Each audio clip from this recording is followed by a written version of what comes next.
Sud Radio vous explique. Alors, il y a un projet contre la fraude sociale qui a été présenté par Sébastien Lecornu. Bon, on ne sait pas si le gouvernement va aller très loin et donc si ce projet sera mis en route, bien sûr, parce qu'il y a beaucoup, vous l'avez compris, beaucoup de supputations. On ne sait pas si ce gouvernement va tenir. En attendant, il y a quand même ce plan qui est contre la fraude sociale qui a été présenté et mis sur la table. Pour en parler, nous sommes avec Pascal Brindot, ex-député UDI, auteur d'un rapport parlementaire il y a 5 ans avec 55 recommandations pour endiguer la fraude sociale. Bonjour à vous.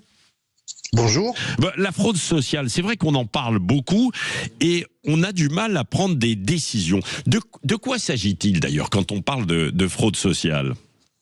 Alors d'abord, on en parle plus qu'avant, effectivement, puisque jusqu'à ce rapport parlementaire que nous avions établi avec mon collègue Patrick Hetzel, c'était plutôt un tabou.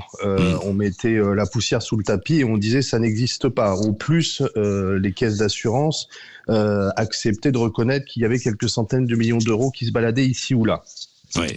Aujourd'hui, effectivement, le constat fait plutôt consensus de dire que la fraude aux prestations et aux cotisations sociales, qui regroupe effectivement un champ très large, ça va de la fraude par rapport à du travail dissimulé, par rapport à des aides qui sont données avec des sociétés écrans qui disparaissent une fois que cette fraude a été constatée. C'est la fraude à la TVA, c'est la fraude sur les prestations sociales, la fraude à la délivrance de médicaments qui peuvent ensuite nourrir des trafics y compris internationaux très lucratifs et qui sont liés d'ailleurs à des organisations du grand banditisme, voire des organisations terroristes. Ça avait été établi par la collègue Nathalie Goulet, sénatrice.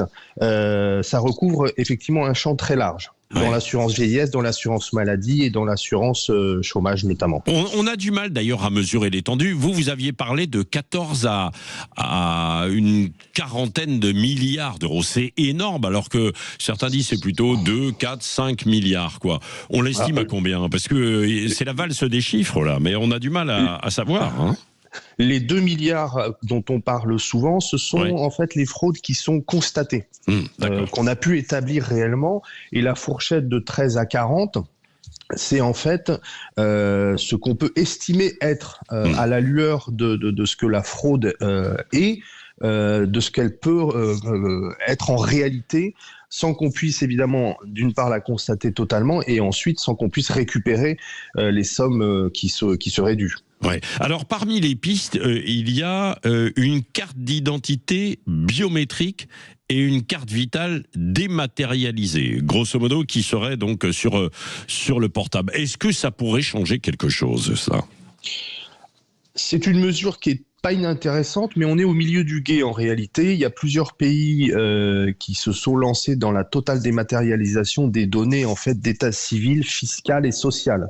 L'Estonie notamment. Donc faire passer les données de la carte vitale dans une carte d'identité biométrique, c'est un début. Ça demande une adaptation technique importante, parce que passer votre carte d'identité sur le terminal d'un pharmacien, c'est pas aujourd'hui possible. Donc ça demandera des évolutions techniques importantes. Je dirais des évolutions techniques qu'on n'a pas vues sur un autre sujet pour le moment. Moi, depuis 2020, on me parle de l'ordonnance médicale dématérialisée. Ce qui se fait en Espagne, par exemple, depuis des années. Et en 2020, on me disait, ça demande plus que quelques mois d'adaptation technique et on y passe. Et on n'y est toujours pas. Voyez, donc au-delà de l'annonce, il faut ensuite se donner les moyens de mettre en place ces dispositifs. Nous, avec Patrick Hetzel, on préconisait plutôt une carte vitale biométrique. Qui, à mon avis, serait plus rapide à mettre en place. Elle fonctionnerait comment alors, cette carte vitale biométrique, alors ? Vous avez comme un passeport vos données en fait digitales qui sont contenues sur la puce de la carte, et ça évite a priori ça évite de pouvoir utiliser une carte pour un autre, ou alors une carte qui n'a pas été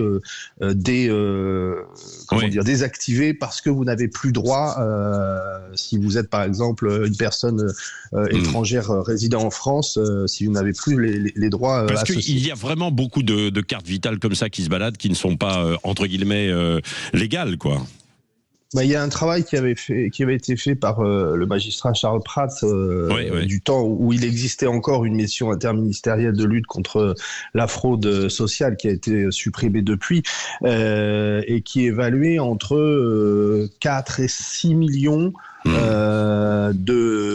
d'assurés sociaux dits fantômes et donc de cartes vitales qui sont liées à ces assurés sociaux fantômes. Ouais.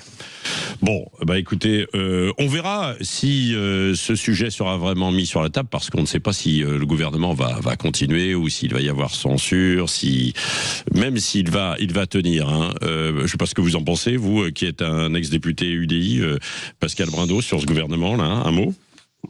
Écoutez, c'est assez curieux. D'abord, le fait de reconduire au fil des crises politiques, finalement, le même gouvernement et la même politique. Et puis ensuite, avec des partenaires, de ne pas dire la vérité sur la composition réelle d'un gouvernement qui va être publié 1 heure ou 1 heure et demie après. Ça me paraît, abracadabrantesque et de mon point de vue, ça peut pas tenir. Non, ça peut pas tenir. Bon, écoutez, on va voir. Merci en tout cas d'avoir été avec nous sur ce sujet ô combien important, bien sûr, de la fraude sociale et la fraude fiscale également qui existe.